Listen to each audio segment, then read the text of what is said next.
Hello everyone, it's Shane Kanto, your Wasteland reviewer, and I'm here to review Midnight Mass. And this is the latest mini-series for Netflix coming from creator Mike Flanagan, who I would go as far as saying is really the king of television horror.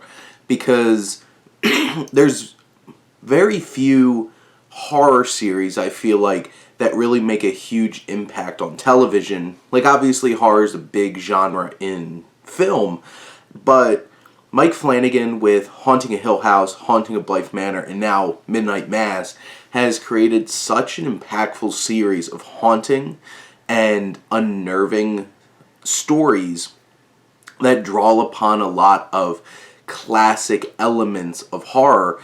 And this particular story really draws upon this isolated island community, really looking at that like folk horror kind of element of like The Wicker Man and stuff like that.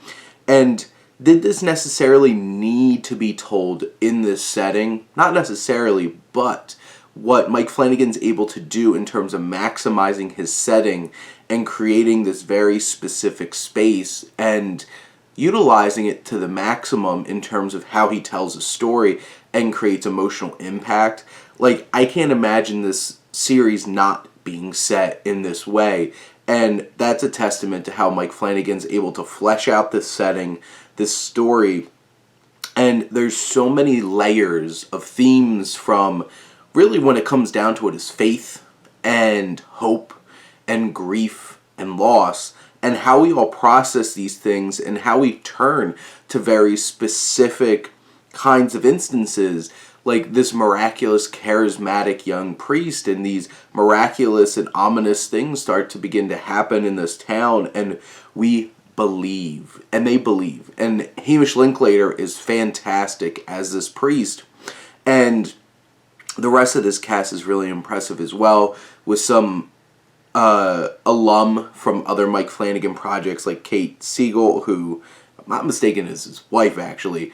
You have Henry Thomas popping up in here as well, and just a whole cast like Rahul, Kohli, who plays Sheriff Hassan, and just this whole entire ensemble works so effectively here. And you have like a young Annarah, Cymone, who plays Lisa, who's quite a significant character that winds up experiencing certain things in this film. You have Annabeth, Gish, and Essoe, and just this whole cast really works so well. And this series is quite the slow burn. There's 7 episodes in this series. They're each about an hour. And this really maximizes laying certain little threads throughout these first couple episodes where nothing of like consistent horrifying consequence happens. Like, there's certain like visions that one particular character has that are quite unnerving towards the beginning of the series, but like each episode drops in like a really perturbing event that it's like, okay, something's weird about this island, something's weird about this priest. But this is the kind of series that you will never see coming, and actually what's happening here.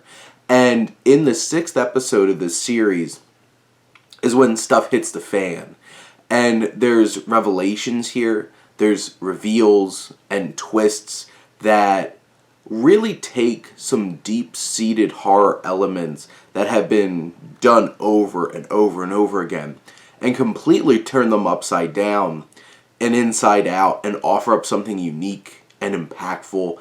And there's something quite compelling and unnerving and horrifying of what happens when this film finally hits its climax, and in its final moments is so deeply moving emotionally, and it is one of the most shocking and just perfectly memorable moments at the end of a series that I could think of in a long time. And Mike Flanagan is just the king of creating atmosphere and ambiance and tension and suspense. He is one of my favorite filmmakers at this moment, and he shows why he is so impactful with Midnight Mass, because this is something that blew me away. And like, I even knew what the twist was because like it's been over a year, if if I'm not mistaken, since this series came out, or at least close to a year, and oh, it still hit. And it's so fresh in the way that it handles these horror elements that I was really impressed with this series, how Mike Flanagan handled it, and where it left you at the end, and it's quite impactful. But those are my thoughts on Midnight Mass. Let me know what you think, and let's talk some TV. But thank you as always for tuning in and supporting your Wasteland reviewer.